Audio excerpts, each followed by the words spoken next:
Welcome to the Survive, Scale, Soar podcast. Hear and learn through the success of others how to build the life and business you deserve. Learn to overcome failure, what it means to seek out growth, and how to become the best possible version of yourself. And now, here's your host, coach, entrepreneur, husband and father, and author of the #1 best-selling book, Survive, Scale, Soar, Jeremy Williams. And welcome back. This is Jeremy Williams, and you're tuning in to the Survive, Scale, Soar podcast, the podcast for the entrepreneur built by entrepreneurs. Today, I'll be joined by Karl Schnitzer, former Philly police officer, realtor, investor, and expert on infinite banking. This is going to be a great conversation. Before we get started with our guest, a quick reminder: if today's episode moves you, makes you think differently, makes you laugh, or you know it may help someone, be sure to share it. And welcome to the show, Karl. How are you today? Hey, Jeremy. Thanks for having me here. Really excited for this opportunity because we're going to talk about infinite banking here as we go along in our conversation. I find it to be extraordinarily interesting. Yet I want to start out with you're a police officer. Tell us a little bit about that. Yeah, so I was a police officer here in Philadelphia. I went to the academy straight out of college. So I went to Penn State, one of our local subdivisions of Penn State here in Philly, and then went straight from there, criminal justice major, went to the police academy. And then from the academy, they send you right to the Badlands, and kind of just, it's just learn as you go, pretty much. Yeah. So Philly, most people that are listening to this will probably be in the United States. They know Philly is a tough place to be a police officer. 2 days ago, I think it was, we're leading the country in homicides right now. Yeah, you might have just surpassed Houston. Houston had that lead for a little while, and it's not one of those things that you want to win in. Yeah, right. So, hey, job security for police officers. Yeah. So tell us a little bit about that. So you go into the police force, and obviously, especially in the last year or two, it's been a lot more challenging for those guys. Can you give a little perspective from the inside when you're with them, what that experience was like? Yeah. So, I mean, it was kind of, I got the extreme of both, spectrums. It was awesome, and I absolutely hated it. And it was like every day was kind of in between that. I really enjoyed the people that I worked with. I was fortunate to always have, pretty good immediate supervisors. And it's a lot of fun. You learn a lot. I mean, it's the only profession in the world where they say, you can give a life, save a life, or take a life. It's the only profession you can do those three. And people also say it's the best show on earth. And, you see, especially being in Philly, you see everything. I've been there for babies being delivered. I've, seen homicides, adolescent homicides, people hit by cars and decapitated, people hanging. You see everything. Yeah. I don't think people realize that. Like, I think they just see what's on the news and there's also a lot of good. I kind of just pointed out bad stuff. I mean, there's a lot of cool things too. One of the things I was kind of fortunate to do, while I was on the job was work the Eagle Super Bowl parade. We were on the inside of the parade. Every single citizen of Philadelphia was there. I was around all the players, had the whole, bus passing by me and everything. And, stuff like that. It's not all guts and not all bad stuff. There's a lot of, positives and cool stuff to the job too. And I imagine there's probably a reason that you're attracted to that and being able to help people. I imagine that's why you stepped into that role. Yeah. So I actually wanted to go into the Marines, like all through grade school, high school. That was my plan going into the Marine Corps. And I tried during high school, to go right after high school, and I couldn't get past MEPS. I went a few times, and every time I went, they disqualified me for my vision. And I had a couple different issues, and they had to send me to specialists to get, a waiver for my eyes and everything. And, the time it was like 2011, 2012. So things were kind of dying down. And, you know, what my recruiter at the time told me was that, you know, he was experiencing it with other people, that they were just denying people for everything. So I kind of, you know, I wanted to go something maybe paramilitary if I couldn't get into the actual military. So I thought, you know, policing was that. And there's aspects that is, aspects that aren't. But, you know, you get a paramilitary sense to it, but it's definitely not the military. Yeah. And I think we hear all the bad stuff that's going on with police, and I don't want to focus on that because it's wall to wall on our televisions. I do want to ask you, what is the proudest accomplishment you had as a police officer?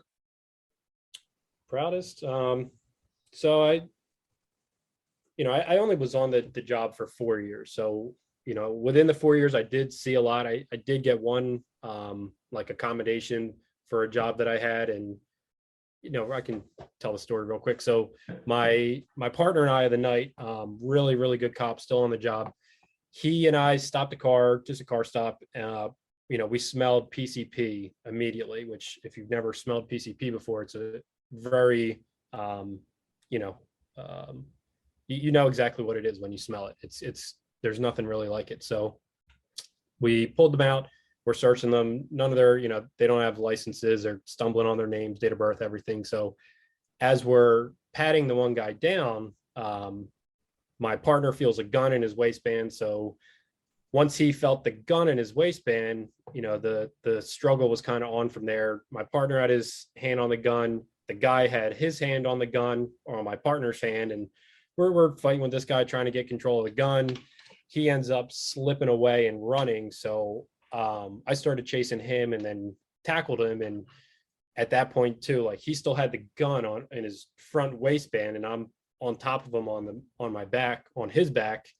And it's the one and only time I dropped an assist, which is basically you get a little orange button on your radio. And if you click that button, you know, everybody, no matter what they're doing, anybody in the area, any district, any department really, because like you could get state police or anybody too, will come to, you know, your location. So that's the only time I ever did that. And I basically just bear hugged the guy, because I figured if he still had the gun, which I knew he did, he would have to shoot through himself to get to me. So I just bear hugged him until, you know, my partner was with the other guy at this time. So within seconds, you know, there was cars rolling in, and we got the guy.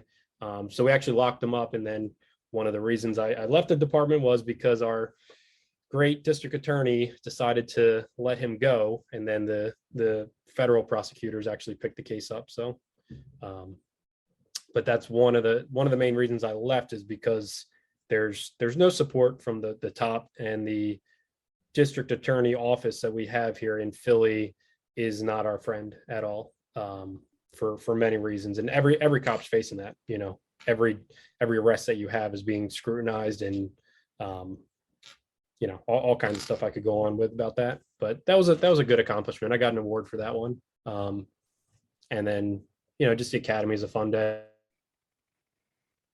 So you left, and before you left, you started to do something different, looking to the future of your business and your life. What was that you did? Yeah, so I started investing in real estate while I was still a cop. I bought my first like duplex to house hack. I lived in the bottom, renting out the top. My cost of, you know, living was like $300 a month, and I was like, oh crap, this is pretty cool. That kind of got, you know, the real estate moving to where, you know, that led into all kinds of books, podcasts, YouTube videos, mentors, reaching out to people. And then I kind of kept quiet at work, and slowly, you know, I started flipping houses, started buying rental properties. You know, my old friend and I, who I knew he was in real estate, him and I reconnected. We bought some properties together. And then eventually I tried to stay quiet about the real estate because I didn't want kind of any like backlash, you know, from it. And unfortunately, that's kind of the nature of the business, you know. It was a side hustle, right? Yeah, definitely. It was a side hustle. But I didn't want, you know, supervisors knowing that I had outside income, and then they may get, you know, upset if a cop is making more money than them. So I kind of kept quiet about that. And then the summer of 2020 is when I was planning my exit basically since the day I got into real estate anyway. And the summer of 2020 is when my wife and I sat down and we were like, look, it's time that, I just go full time into real estate. It wasn't worth, the policing wasn't worth the risk anymore, and it's not even just the risk of getting hurt or God forbid dying, but the risk of going to jail for one split second decision that could potentially be the wrong, and now you're in prison for your whole life. So yeah, we saw that here recently with I don't remember the city, but with the female police officer that thought she had the taser and shot the individual. She's, I think, 8 years. Yeah, it's crazy. I mean, there's a couple cases ongoing in Philly right now that are just, I sympathize with the guys because it's always easy to Monday morning quarterback any scenario, but when you're there, in the heat of the moment, split second decisions, right or wrong, you have to make a decision, and it's then you're scrutinized for it. Yeah, Philly sounds a lot like Houston and RDA as well. It's not cop friendly, and it's actually costs the lives of cops. It's funny too when you compare it to other careers, medical malpractice or any other career that a decision could potentially cause the loss of a life or injury in somebody else. You don't hear about any of it unless it's police officers. They get the wrong end of the stick for all that. Well, thank you for your service there. I know I don't live in Philly, but I know that you serve that community well, and you found this opportunity for real estate as a way out. You've bought several units, and I know you've created some partnerships. Kind of talk a little bit about that. Yeah, and last thing I'll say about the policing too, the biggest thing that I got out of it, and I really understand why God put me in that place, is because I learned even in these, quote unquote bad areas, there's still good and awesome people, and that's where I started buying properties, buying rental properties because they're cheap. The houses, yes. And there's still good people and excellent tenants down there. My tenants and I have awesome relationships. I take care of them. They take care of the properties. Most people from the outside looking in and just think that, oh, I would never buy a house in Kensington. It's terrible down there. When in reality, you're generalizing an entire area with people that have lived there for 40 years and they just choose to live there. All their family lives there. They don't partake in any of the nonsense. So that's, the one thing that I'm really grateful for from being a cop down there. Yeah, I think that's a huge lesson right there. And if anybody takes anything from this podcast is just that, sometimes we have this limiting belief or this mindset that because people live in a certain area, well, they can't be great people. And that's just obviously not true. Yeah, and, absolutely. Having that opportunity to experience that firsthand and people just, it's always the few that mess it up for the most. Yeah, exactly. I mean, that's across any profession or industry. And it's, honestly, the hardest part investing in these class, D and lower C neighborhoods.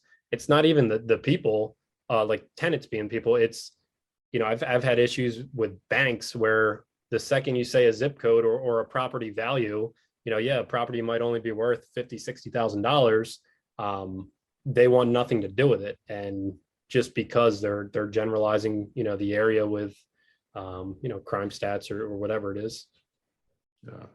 But to get back to your other question, originally about partnerships and everything. Yeah. So I had invested in a partnership with a good friend of mine, and he's actually the broker of my RE/MAX office because I'm a realtor too. And him and I bought several dozen homes together. And then that just kind of, I built houses with him in a partnership. I have houses by myself without partners. I have a few with my dad that, I kind of got him into some real estate. He was always in construction, but never in investment real estate. So him and I did, done some flips and have some rental properties. And then just other different partnerships with, business equity as well. So when I hear that, and I think the audience is going to hear this too, they hear I bought multiple houses. I did multiple things. Yeah, the first thing that's going to come to mind is, okay, how do I finance this? Yeah, so several reasons or several ways we got. I don't know if it was. I don't believe in luck really, but we had an opportunity that Joe, my partner, had found for seller financing, and we bought a portfolio of homes seller financed, and the deal went smoothly. Everything worked out well. We held the note with the sellers, and then we were able to refinance the properties, pay out the sellers. And the broker that had listed that portfolio of homes, he calls us up one day and he says, guys, that went pretty smoothly. I have these other portfolios that have been sitting on market for a few years. I think the sellers would be open, to the same structure. So we were like, yeah, absolutely. We went out there, we toured everything. That broker introduced us to several more sellers that were, distressed sellers. They've been sitting on market for whatever reason. And we were able to buy those portfolios as well, seller financed. And then same thing, refinance them with a bank once we do our, our value add to it, increase rents or renovate the properties. So, seller financing is a huge, way to kind of get your foot in the door with real estate. It's always somebody has money and no time, or somebody has time and no money. And, having that, if you have time and no money, seller financing is a great way to get your foot in the door. Yeah, and like you said, once you get your rents, and a lot of times they're distressed, or the rents are not where they need to be, or maybe they don't have contracts for the renters. You go and you clean all that up. You do your updates to the property, maybe even raise the rents a little bit. It's a lot easier to then take it back to the bank, like you said, and refinance it. So yeah, absolutely. So okay, so seller financing is one way. Yet I'm really fascinated about what we're going to talk about today is with the infinite banking concept. Yes. And how you can use that to grow your real estate portfolio. So can you give me Sure. the overview first of what infinite banking is? So infinite banking concept, people will, call it IBC, privatized banking, cash flow banking, insurance banking, family banking, all kinds of terms for it. It's all infinite banking concept. And what that is a strategy that utilizes certain provisions and riders inside of a life insurance contract, a specifically designed life insurance contract, in order to create essentially your own private bank that you can then use to fund your deals. Or, they don't even have to be deals. You can use it for anything: a wedding, a college, rental property, car, whatever you want.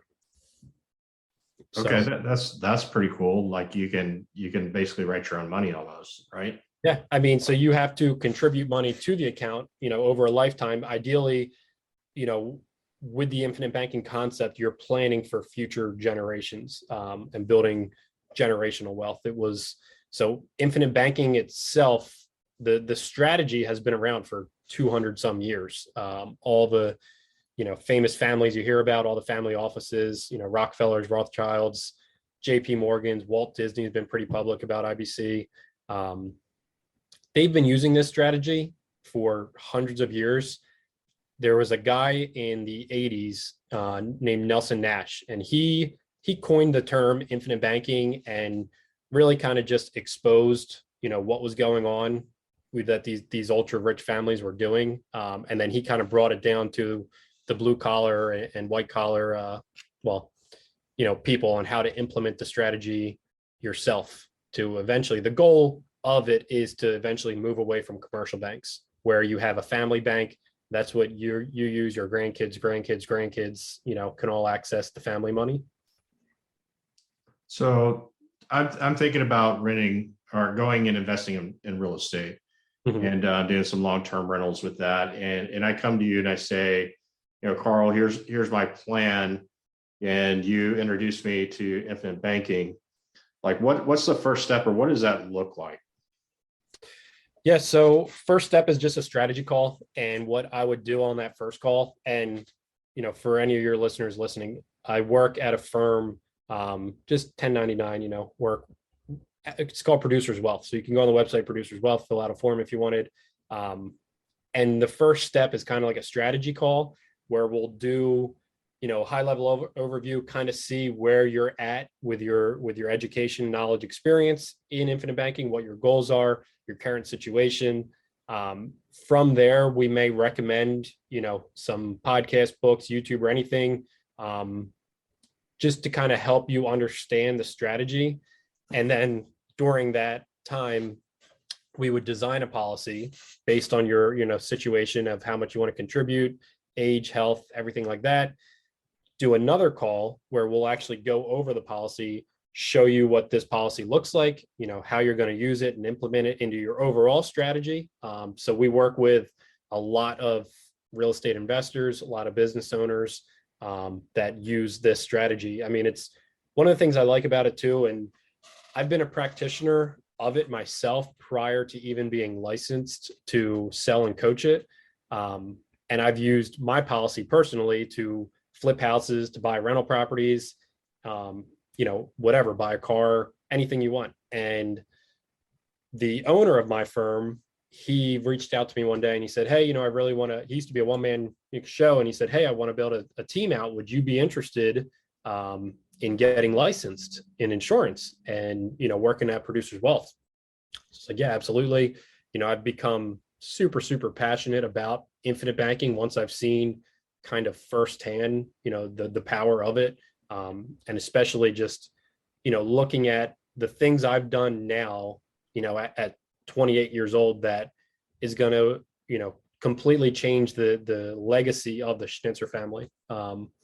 It's generational over the next, for forever, 100, 200, 300, 400, 500 years. So let's get into the kind of technicalities of it. So let's Sure. say I buy a $10,000 policy, and how would I put that to work to go invest or use that money for an investment and to make my down payment? So when you buy a policy, the way that we structure them, a portion of it goes to your base premium, and then a larger portion of it goes to a paid up addition rider. So that paid up addition rider goes straight to a cash value account. That cash value account is just a savings account. It's just like if you, logged on to a Wells Fargo online banking portal, you see money sitting in a savings account, you can log on to your insurers and see money sitting in a savings account. That money, you can access up to 90% of it at any time you want. So, for easy numbers, if you have $100,000 sitting in there, you can lend and use 90% of it whenever you want. And you're the banker, you control the terms of the loan. So, if I'm flipping a house, I may take 50,000, go flip a house, I'd mix it with private or hard money if I need to. And I won't, I'll tell myself, okay, I don't want to make any payments. I'll just pay it back in one lump sum in 6 months. So then when the house sells, I'll pay that back in one lump sum. You could also do, if you wanted to make payments on a monthly basis, like say you want to go buy a car, you're going to self-finance it. So you're going to borrow $30,000 from your policy. And I'll tell myself, and this is where you have to be disciplined and, okay, I'll pay myself 5% interest for the next, 36 months. And then you pay it back to your own bank versus a commercial bank. And the main benefit is the money in your cash value account, when you use it, never actually comes out of your cash value account. You're borrowing money from the insurance company's general fund. So what that, means, it's kind of tough without illustrations. It may confuse your listeners, but anybody can reach out. You figure, for easy numbers, say you have $100,000 in cash value and that's growing. You get a guaranteed interest rate from the insurance company and you get a dividend on top of it. So we normally see a growth around 6%, which may not seem like a lot to people. However, this is a savings account. This is not the investment. This is what funds your investments. So you have $100,000, say it's growing at 6% a year and you need 50,000 to go flip a house. So you can take a loan for 50,000, but that 50,000 never actually comes out of the account. So you're still getting growth and compound interest on the full 100,000 while you have 50,000 liquid. So because of that, you've now created, $150,000 of capital that's growing, 100 at 6% and 50,000 at whatever you're investing it in. what we teach at Producers Wealth is a system where you have your cash creation, which is commissions, W-2 income, however it is you earn money. Then you have to store that, and we call it, there's a term for it. I forget our little illustration, but cash, it's like a safe in the diagram. Anyway, you have cash creation, and then you have to store that cash somewhere. So there's no way around that unless you're, keeping it in a mattress under your bed. So rather than keeping it in a commercial bank, we keep it in our own bank, and then we use that money to fund our investments or liabilities. You can use it to buy a liability if you want to. The goal is that we never spend, our capital, and we allow it to grow uninterruptedly, and compounded over our entire lifetime, and then through future generations.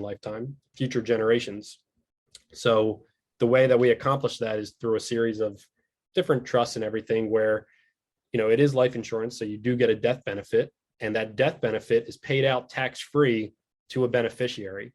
We, encourage our clients to make that beneficiary a trust. That trust is then instructed to pay the future premiums on other, for me, other Schnitzer's policies to their max insurability. And it's a big cycle that, you can start a policy on a child after 10 days old. So you can only imagine a policy that's growing from the time somebody's 10 days old until they pass away at 80, 90 years old, whatever it is.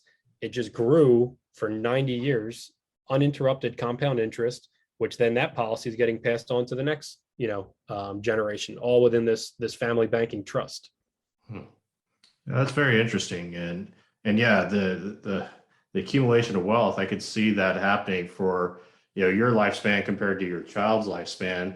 It's just, they've got more time. It's more time that money is being invested. It's great. And it's also like, so I have a presentation that I do whenever I talk about infinite banking, and I have two illustrations on there of $30,000, invested at a 6% interest rate, no other contributions, over 20 years turns into, it's like 96,000 and change. So it triples, which is, it's good. It's not great. But when you take that and scale it out 100 years, it turns into 10.1 million, just one $30,000 contribution. So, and then the next chart is over 200 years, and it's like $3.4 billion. And it's, it makes you second guess every purchase that you make where, hey, I've got, 30,000, I want to go buy a new car. Well, I'm costing my grandkids and my grandkids $3.4 billion by that one purchase. And it's just a shift in your, in your brain where you have to look at the opportunity cost that you're losing by spending cash rather than, collateralizing the cash to make your purchases. Yeah, no, really, really interesting. Yeah. I can see how this is a tool that, for somebody that's wanting to start investing in real estate, be a tool that, if you're wanting to create a true legacy for future generations, I really can see and have a better understanding now of what infinite banking is. Yeah. And so if somebody today, they're hearing this and they're like, okay, this has piqued my interest a little bit. I want to go learn more about it. How do they reach out to you? Yeah, sure. I mean, you're open to share my contact info with any of your audience, but also you could just go to producerswealth.com. You fill out the little form that you want more info. There'll be a block saying, how did you hear about us? You can put Jeremy or Red Hawk coaching, anything like that. That'll get forwarded to me, and we could hop on a strategy call. And, like the one thing you said, that it is perfect for real estate. It complements real estate investors so well because you can allow your money to work, in two different places at once. There's only, three types of ways people spend money, which is the debtor this is the person that, they go to the bank, they get a car loan, they go get student loans, and they slowly pay it back. The other person is, the person that pays cash, and they'll save up cash, spend it, save up cash, spend it, save up cash, spend it. The only way to bridge the gap to really start to build, wealth uninterruptedly is to collateralize the wealth. And it's going to be hard to view without an illustration, but there's a chart where it basically has a hockey stick curve going up. And rather than saving the money and then spending it, you're collateralizing that money to go make your purchases, and you're allowing compound interest to work uninterrupted through your entire lifetime. Yeah, that's amazing. And what is a bank right now paying out, like 1%, if that? 0.01. Yeah. It's awful. It's awful. So yeah, definitely a great opportunity. Well, Karl, thank you for taking the time today. And I know there's going to be somebody in my audience that hears this today and says, you know what, I need to go dig more into that. So I encourage you to reach out to Karl, go to the website, producerswealth.com. Make sure that you put in the notes, Red Hawk Coaching, put in the notes, Karl. That way we make sure that it gets to him, and he'll reach out to you, I know, and have a consultation on how you can make it work for you, and more importantly, your family. Yeah. I mean, that's the biggest thing is it's a legacy play. You can benefit from it in your lifetime. Absolutely. But you're really setting up, your future legacy. And I encourage, anybody to go out and get the book, Becoming Your Own Banker by Nelson Nash. Nelson was the guy I mentioned who was the quote unquote founder of infinite banking. He wrote a book on infinite banking that, it has changed many lives, and I'm sure it'll change yours too. Awesome. Well, again, thank you, Karl, for sharing this. Thank you for giving us some insight into your personal investments and how you grew that, and for the time that you served as a police officer in Philadelphia. So I appreciate you sharing with our audience today. Yeah, no, I'm happy to share. I'm happy to come on and, share everything I know. Thank you for listening to the Survive, Scale, Soar podcast. If you heard something that made a difference in your life today, share it with someone that might benefit, and subscribe so you don't miss the next episode. Learn more about the host of this podcast and coaching services offered by Red Hawk Coaching by visiting www.redhawkcoaching.com.